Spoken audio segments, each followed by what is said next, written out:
On a la mitzvah de Mechiat Amalek. Et on a cette histoire dans la Megillah. Le moment où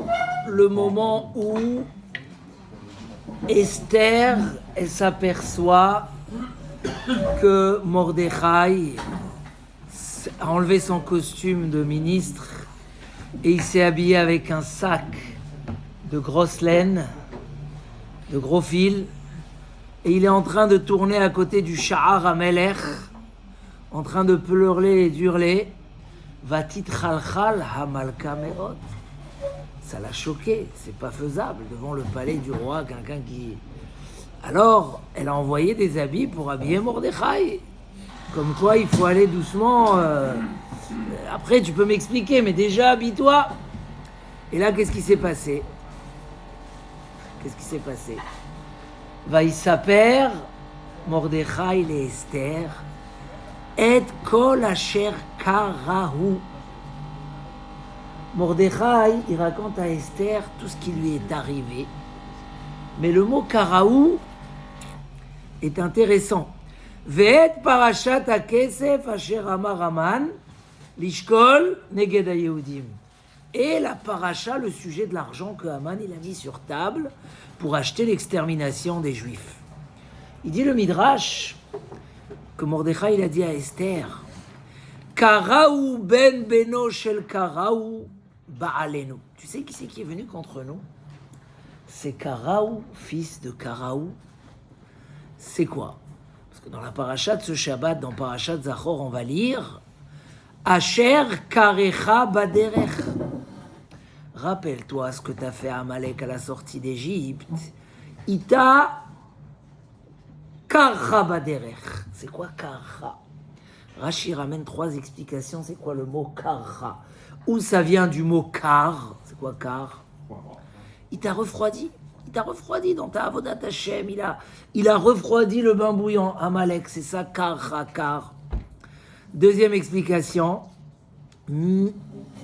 Kéri. Kéri, c'est l'impureté des... Baal Kéri du corps. Il a fait fauter les Bnei Israël dans la faute de l'impureté. Grave. Et la troisième explication, c'est Mikré. C'est quoi Mikré? Le hasard. Il a voulu montrer au monde que même les choses les plus miraculeuses sont que du hasard. Sont que du hasard.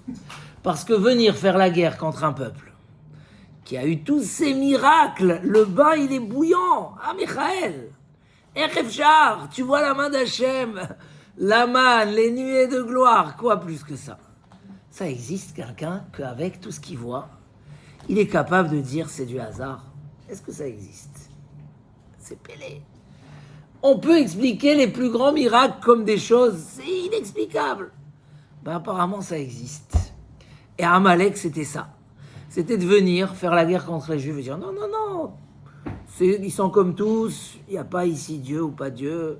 C'est des gens normaux, il n'y a pas de miracle, c'est que du micré, c'est que du hasard. C'est très intéressant, ça interpelle de voir que ça existe encore. Ben, Mordechai dit à Esther, le danger qu'il y a, c'est que c'est le petit-fils.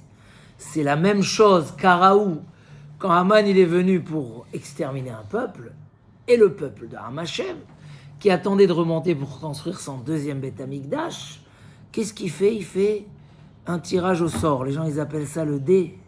Hein? Je sais pas pourquoi les gens, ils aiment bien dire le dé. Hein? Le jeu de dé. Je sais pas d'où ça vient, cette expression. Mais le jeu de dés, ça veut dire... C'est quoi l'idée? C'est qu'on vient maintenant renverser le monde, tuer une nation, exterminer. Et on fait ça par le hasard. Ça veut dire, ne croyez pas que c'est un décret du ciel. Ou... On va faire un tirage au sort et ça va sortir. Ah, vous voyez que même le tirage au sort, le hasard, c'est le mois où Moshe Rabbeinu est mort. Ah, ça veut dire qu'il était très content. Et dit la Gemara, Samar Simcha Gdola. Donc, Karaou ben beno shel Karaou nigla aleinu. Qui est venu contre nous? Karaou ben beno shel Karaou. Et là, c'est très grave. C'est très, très, très, très grave. Pourquoi c'est tellement grave? Qu'est-ce qu'il y a? Comment cette mitzvah d'effacer Amalek, elle colle complètement avec Purim? On aurait pu la faire C'est mitzvah minatora qui est indépendamment de Purim. Elle est instaurée des dizaines et des dizaines d'années avant. Pourquoi on la lit? Parce que les Akdim zechira la asiya, et dit la Gemara. Avant de faire Mechiyat Amalek à Purim, on va faire la zechira, zachor, pour les mettre en même temps. Ils sont liés. Qu'est-ce qui s'est passé? C'est quoi Amalek par rapport? Pourquoi c'est tellement important dans la Torah? Pourquoi cette histoire de Purim, elle prend une tellement grande dimension et ça ne reste pas une histoire qui s'est passée dans un des temps? Là, ils se sont réunis cette semaine pour décider un jour de deuil national, une date pour ce qui s'est passé le 7 octobre. On veut marquer, c'est normal, mais marquer comme Purim, il n'y a jamais eu. C'était trop fort. Ad Kedekach, la Gemara a dit, ils ont douté si on avait le droit d'écrire la Megillah et de la rajouter sur les Kitvei HaKodesh. C'est pas évident qu'on puisse le faire. Rajouter sur... Et ils ont réussi, ils ont rajouté. Au départ, Mordechai voulait même rajouter de faire un Yom Tov. Alors c'est pas passé. C'est pas Yom Tov. On peut travailler, on peut toucher. Mais de base, c'était Mishte ve Yom Tov. Et il a instauré des mitzvot et des mitzvot des Rabbanan. C'est pas évident. Tous les mitzvot qu'ils ont instaurés, Midivrei Kabbalah. C'est énorme. Qu'est-ce qui s'est passé ce jour-là avec Haman? Tant qu'à faire, si on y est, on va aussi aller un peu plus loin. On sait que Zeresh, elle a conseillé à son mari de ne pas attendre le 13 Adar, l'extermination des Juifs, mais avant ça déjà, faire un bois, une potence de 50 amot, devancée. Elle n'a pas demandé pour le 13 Adar. Ya'asu ha'etz gavoa chamishimama, qu'on fasse un bois comme ça de 50 amot, veitlu et Mordechai à la hetz. Et on va pendre Mordechai. D'où ils ont amené ce bois-là? Il dit le Midrash que Parshat Danta était le gouverneur des Haré Ararat. Et la Teva, l'arche de Noé, s'est posée sur le mont de Ararat. Donc il est parti, il a trouvé dans la Teva de Noach un morceau de bois comme ça. Alors, toute chose a un symbole. Ils n'ont pas choisi 50 amot pour rien. Dafka, elle a dit 50 amot. Et Dafka allait chercher l'arche de Noé. C'est quoi? Qu'est-ce qui se cache ici? Qu'est-ce qu'ils ont pensé? Comment ils ont voulu exterminer? Entre guillemets, il y a le Targum sur Megillat Esther. On l'étudiait beaucoup à l'époque. Il y a dedans énormément de midrashim. Et c'est incroyable comment ça se répète, le chemin du mikré, le sentiment du hasard que Haman y mettait. Quand ils sont venus choisir, ils ont dit comment on va tuer Mordechai? Si on le tue dans l'eau, il y a déjà Paro qui est tombé dans l'eau. Si on le tue dans le feu, il y a déjà Hanania, Michel, Vazarek qui ont été sauvés du feu. Si on le tue comme ça, ils ont cité toute une liste là-bas dans le Targum. Il a 10, 15 exemples. Ah, il reste le bois. Il n'y a pas eu le bois. Alors le bois, ça va marcher. Je ne comprends pas. Si tu es en train de citer que tout celui qui a voulu tuer le peuple juif, ça s'est retourné contre lui. Le fer, le bois, le maja. Alors, le bois aussi, c'est pas le bois qui compte, c'est pas le fer qui compte. La preuve, tu as vu, le hasard, le micré, était tellement fort à devenir aveugle totalement et à dire tous les matières, il y a eu le miracle, dans le bois il n'y a pas eu de miracle. C'est-à-dire combien on peut rentrer dans le mensonge. Et ça nous permet de comprendre c'est quoi Amalek, c'était quoi Haman. En fait, Amalek et Haman, c'est tout construire d'une manière technique sans mettre à Kadosh Baruch. Il y a dans les forces de la Touma, Zel et Umadze Asa Elokim. Kadosh Baruch Hu, il a mis les équivalents pour le bien et le mal jusqu'au niveau 49. Il y a l'équivalent. Après Pessah, on va compter jusqu'à 49 degrés de Gdusha. Mais il y a, donc de même qu'on voit Kadosh Baruch Hu dans tout ce qu'on fait, il y a la possibilité de celui qui veut, et c'était le chemin des philosophes, que le Rambam attaque très très fort. Aristote et Platon, qu'ils ont monté toute une théorie que même les choses les plus inexplicables, incompréhension, il faut démarrer de là, il ne faut pas démarrer d'en haut. de ce que tu vois et tu cherches des explications à Dassof. Et tu n'es pas obligé de comprendre le pourquoi et d'où ça vient et comment. Tu donnes une théorie et c'est aller très très loin. C'est ça, Réchid Goïm à Amalek. Amalek, c'est la source de tout le mal. C'est la source de tout ce qu'on peut voir hors du peuple juif. Réchid Goïm à Amalek. Pour ça, l'extermination.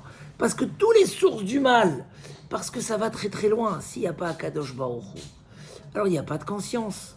On peut tuer, je ne veux pas citer certaines nations aujourd'hui, que malgré que le monde lève le drapeau de la démocratie et de la liberté, il y a tout le mal qui peut se faire en public et il faut aller chez Monsieur Chitrit, le papa, qui va nous expliquer qui a raison, l'Ukraine ou la Russie. Mais dans le monde, il y a comme ça, même dans la vérité, il y a le drapeau du mensonge qui peut se lever, qui peut se lever dans toutes sortes de domaines. Dans le mal, aujourd'hui on voit, un écrit, mais il ne faut pas oublier le 7 octobre, il ne faut pas oublier ceux qui ont fait du mal et qui étaient prêts à faire le plus grand mal au monde. Et d'autres disent non, mais il ne faut pas, mais il n'y a pas de... Celui qui veut aller vers le mensonge, il n'y a pas de limite jusqu'à où on peut aller. Et ne pas croire que c'est pas dangereux, parce que ça, c'est la source, c'est la racine, mais ça peut aller très, très loin. Et là, nous dit que le lachon du pasouk sur Amalek, le pasouk, c'est c'est quoi le lachon? Il nous dit une phrase que je voudrais... Il ramène ici dans le livre de Kehilot Yaakov du Rabbi Yaakov Yalish que Amalek, c'est la da'at de la klipa. C'est la sagesse de l'impureté. Et Moshe Rabbeinu, c'est la sagesse de la Gdusha. Et il explique ici en fait que la base de tout, c'est le da'at. Connaître la vérité, être collé à la vérité. Quand Shlomo Amelech, on lui a proposé richesse, honneur et da'at, il a choisi le da'at. Il dit le Midrash, Akadosh Baruch Hu, il lui a dit da'at sha'alta, tu as demandé le da'at, tu auras tout. Parce que celui qui a le da'at, il a tout. Il dit à quoi ça ressemble? À un prince qui a grandi dans la maison du roi. Le roi il lui a dit dis-moi tout ce que tu veux, je te donne. De l'or, de l'argent. Il a dit je veux me marier avec ta fille. Il a dit si tu as ma fille, tu as tout. Donc si tu as demandé le da'at, il dit comme ça, le Shem Ishmuel, j'ai bien aimé cette phrase. Le da'at, c'est l'attachement à toutes les vérités. Que l'homme s'annule et il enlève tous ses attachements à ce monde-là et à ses vanités. Et il se rend comme un animal pour se soumettre au Ratzon d'Hachem. D'une manière où il s'attache pleinement à la racine de sa neshama et il attire sur sa neshama toutes les sources de vie et de spirituel. C'est ça le da'at. C'est pour ça, ad deloyada. On se détache du côté matériel jusqu'à que le da'at puisse s'annuler totalement au Ribono Shel Olam et tout annuler. Le travail de Purim de Mechiat Amalek, c'est si le danger il est tellement grand. Comment il ramène ici aussi le Ramban? On aurait dû boucher la bouche de ceux qui cherchent à se trouver des explications à la nature, qui vont après ce grec-là, Aristote, qui a renié tout ce qu'il ne voit pas, uniquement ce qu'il ressent et ce qu'il voit. Et il était orgueilleux d'esprit, lui et ses élèves les Rechaïm, que tout ce qu'il ne comprend pas, ce n'est pas vrai. Tout la metsiout de notre émouna, de notre bitachon, le refroidissement dans la avodat Hashem, il vient parce on descend dans la émouna. L'impureté, c'est parce qu'on descend dans la émouna. Pourquoi tout celui qui perd de la semence, les vatala, c'est comme un assassin? Parce qu'il n'a pas compris que Hashem il nous a donné la vie et l'éternité dans nos mains. Et que c'est un élément de création. Betzelem Elohim, c'est de la vie éternelle. Que chaque détail est important. On parlait, je ne sais pas si c'est le moment, mais on parlait avec le Rav Parsi de ceux qui se tatous. Les tatouages aujourd'hui, c'est devenu une mode ici terrible qui est interdite dans la Torah. Il me dit, mais il a dit à un jeune, mais tu crois que tu vas rester toute ta vie dans le même esprit que ce que tu es aujourd'hui? Il m'a dit, il y a quelqu'un qui a tout son dos tatoué, il a fait tchouva, c'est un tzaddik gamour, mais il a des enfants, tzaddik, et il doit leur cacher chaque fois, là. Il ne faut pas qu'il va à la piscine avec le... Parce que les gens, ils croient que le monde, il est efker. Aujourd'hui, les gens, ils peuvent détruire la famille, le couple. Ils ne comprennent pas qu'ils ont un devoir d'avoir des générations et l'éternité.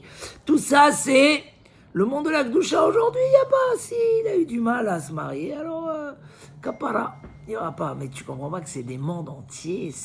Tout est calculé, tout est cachour à des shorashim et lionim.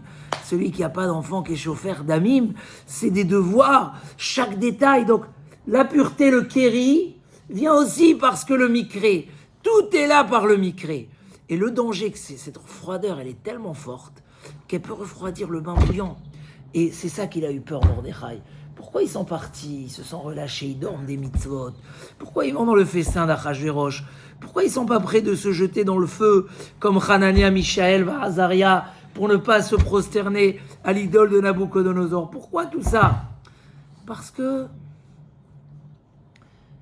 la Emouna, elle n'est pas forte.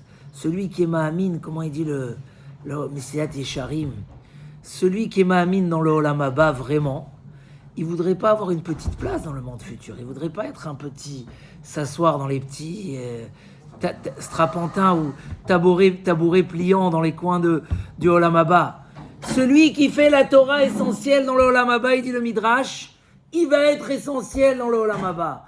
Et celui qui fait la Torah secondaire dans le Olam Hazé, il va être secondaire dans le Olam Haba. Toute notre émouna, elle est basée sur ce qu'un juif, il sait.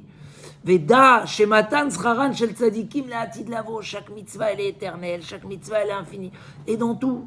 Regardez par exemple la mitzvah du Maaser. Je parlais dans la voiture, quelqu'un il m'a appelé ce matin pour des conseils, etc. Pour un, c'est tellement facile, mais c'est noir sur blanc. Tu donnes, tu reçois le double. Donner, comment il a dit, ils ont mis ce chant-là dans une variété. Mais il y a des gens qui vivent avec ça tellement simple. Et il y a des gens que c'est tellement loin. Mais tu es en train de m'arnaquer, tu veux me voler, tu es en train de machin, et tu me demandes. Pourquoi? Parce que pour eux, non, ça c'est des midrashim. C'est des midrashim, mais la bracha, c'est combien que je garde plus d'argent dans la ferme avec 10 cadenas. Tout dans tous les détails de la vie. On est pourri, mais il y a tellement de mitzvot qui tournent autour de l'argent. Tu te dis, mais c'est incroyable. Et les gens, ils vont acheter les cadeaux Mishloach Manot. Il y a aujourd'hui, ils abusent. À combien vas-tu acheter? Et les gens, ils achètent quand même. Ça marche. Donc, c'est qu'Am Israël, c'est incroyable. Parce que la Emouna, elle est là. Donc, toute notre mitzvot, tout notre système, tu te lèves à la tefila le matin. Voilà, à la place d'aller au travail, tu es là, tu étudies, il y a un calcul, mais je suis en retard au travail, qu'est-ce qui va se passer? Peut-être que toute notre avodat Hashem, elle est basée sur la Emouna, sur le Olam Haba, toute notre morale. Comment on peut être avec un bon moral quand on a encore nos frères dans des souterrains à Gaza? Comment? Et on nous demande de faire la simcha en plein simcha Torah, fallait prendre une décision si on continue à danser ou pas. Et 90% des rabbanim ont pris la décision de continuer à danser. Comment c'est possible? Parce que la Emouna, elle est au-delà de tout. On sait que c'est notre Emouna qui va nous faire sortir de tout ça. C'est notre Emouna qui va nous amener la Géoula. La Simcha Purim, c'est de dire, mais tout ce mensonge-là ne nous parle pas. Tu peux pas venir et me dire que c'est le hasard et que c'est... Je suis Am Israël Chai. Aujourd'hui, le courage en Israël, il est inimaginable plus que toujours et plus que jamais.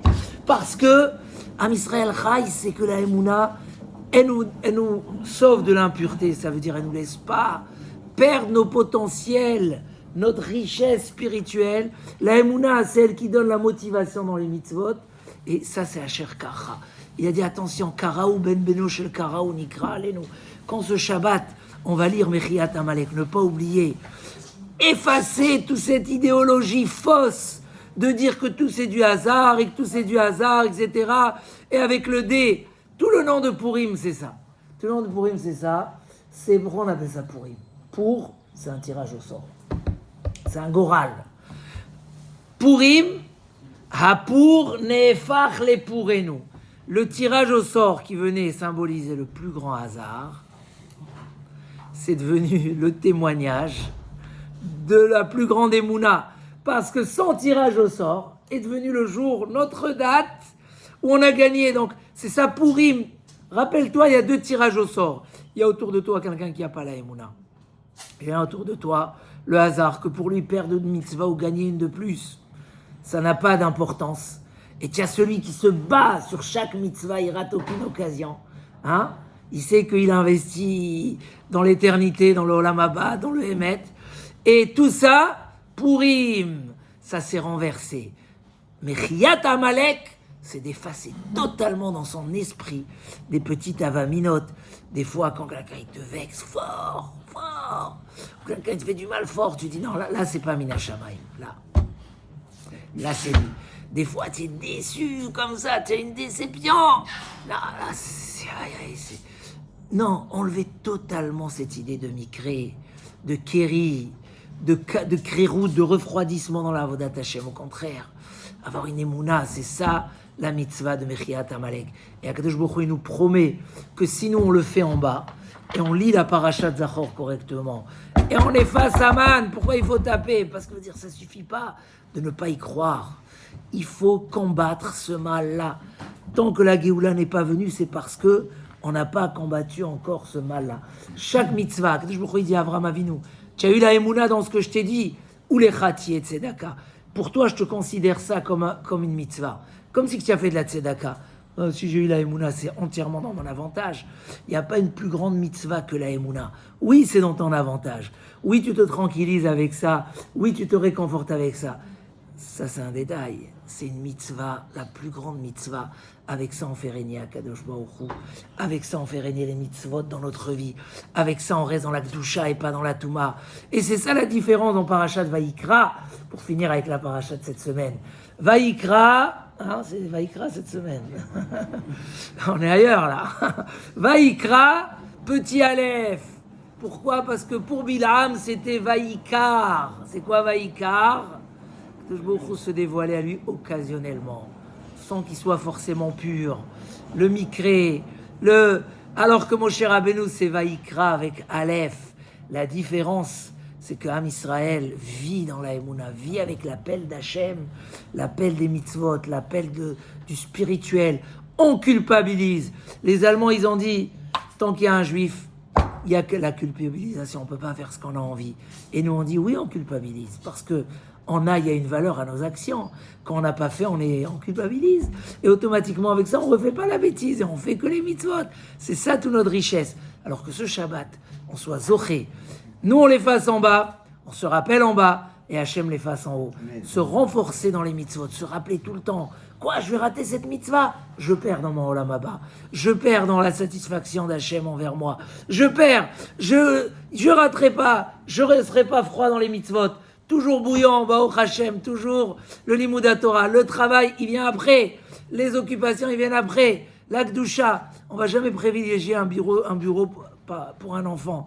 Non, les enfants, la famille, la Kedusha, Bezrat Hashem, le Shem Hashem Naaseh Venatzliach, qu'Hashem soit mashpia alenu, comme il a dit le Shem Mishmoel. Hein, c'est quoi la bracha qu'il nous a fait?